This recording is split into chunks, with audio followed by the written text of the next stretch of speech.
안녕하세요. 오늘 저희가 함께 살펴볼 이야기는요, 팬데믹 때 정말 큰 위기를 맞았던 한 기업의 극적인 반등 스토리입니다. 여행업계 1위, 하나투어 이야기인데요. 당신께서 보내주신 자료들을 보면서, 와, 이 송리선 대표의 선택과 집중 전략이 어떻게 회사를 다시 살렸는지 그 비밀을 한번 파헤쳐 보려고 합니다. 당신께서 이 이야기에서 어떤 통찰을 얻어가실 수 있을지 한번 시작해보죠. 네, 안녕하세요. 그 당시 하나투어 상황이 정말 심각했습니다. 2021년, 2022년 거치면서 영업손실만 2천억 원이 넘었으니까요.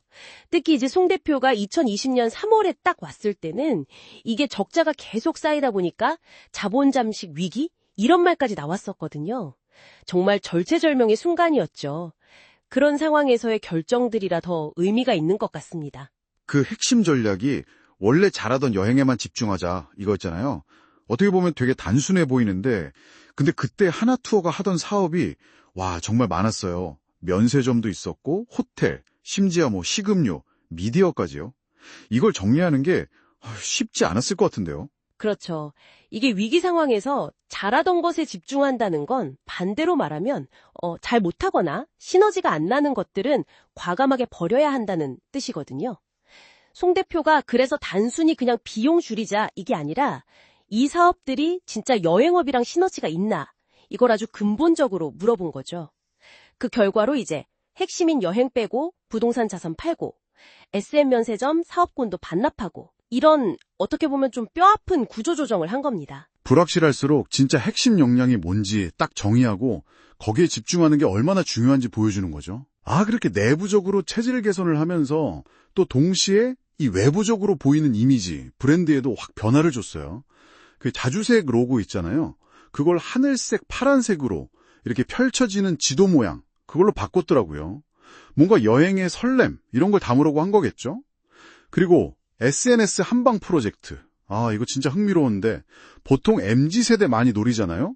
근데 그게 아니라 50대 이상 액티브 시니어까지 타겟을 잡았다는 게 되게 독특해요. 다시 태어나면 5로 이 캠페인 650만 뷰 넘었다면서요. 네, 맞아요. 그게 참 재미있는 지점인데요. 단순히 그냥 타겟 넓힌 게 아니라 실제 데이터를 보니까 구매력 있는 시니어분들이 SNS를 굉장히 활발하게 쓰더라는 거죠. 그래서 이분들을 디지털 마케팅의 주요 대상으로 딱 삼은 겁니다.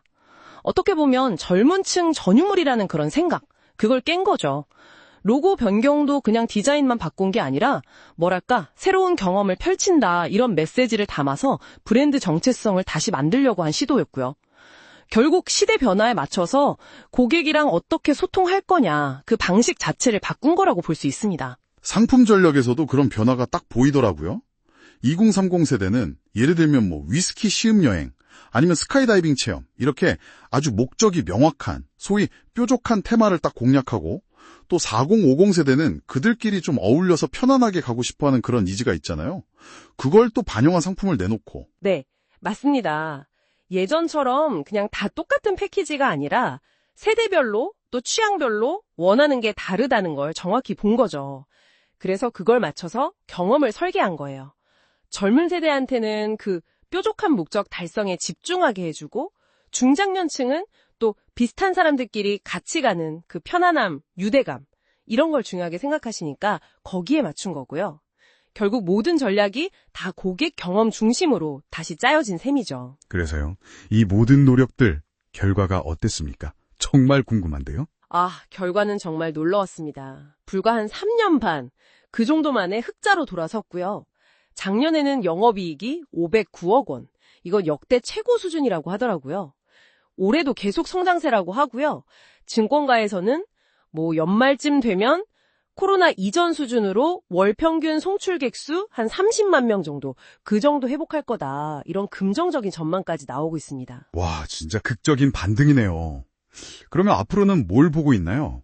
미래 성장 동력으로 AI랑 동남아 시장, 이걸 꼽고 있다고요? 네. 여기서도 그 선택과 집중의 흐름이 좀 보여요. AI를 그냥 기술 도입하자, 이게 아니라, 이 기술로 어떤 고객 문제를 해결할 수 있을까, 여기서부터 출발한다는 점이 저는 되게 인상적이었습니다. 그리고 동남아시아 시장 같은 경우도 그 지역 GDP 성장세나 해외여행 수요 증가 이런 추세를 딱 보면서 하나투어가 원래 가지고 있던 글로벌 네트워크 있잖아요. 그걸 활용해서 시장을 넓히려는 전략도 상당히 구체적이고요. 네. 오늘 하나투어 사례를 보니까요. 위기 속에서 진짜 핵심에 집중하고 또 고객 관점에서 과감하게 혁신하는 게 얼마나 큰 힘을 발휘하는지 다시 한번 좀 느꼈습니다. 구조조정부터 시작해서 브랜딩, 마케팅, 상품 개발까지 이 모든 게 결국 선택과 집중, 이러는 하나의 축으로 딱 연결되는 느낌이네요. 그렇습니다. 특히 이제 기술을 도입할 때도 기술 그 자체가 아니라 우리가 풀고 싶은 고객 문제가 뭐냐, 이 본질을 집중하는 접근 방식, 이게 참 눈에 띄는데요. 여기서 당신께 한번 질문을 던져보고 싶습니다. 이런 문제 해결 중심의 AI 활용 전략이 앞으로 하나투어가 동남아시아처럼 성장 가능성이 큰 새로운 시장에 나갈 때 다른 경쟁사들과 비교해서 어떤 차별화된 가치를 줄 수 있을까요? 또 어떤 새로운 기회를 만들어낼 수 있을지 한번 생각해 보시면 좋겠습니다. 다음 탐구에서 더 흥미로운 이야기로 찾아뵙겠습니다.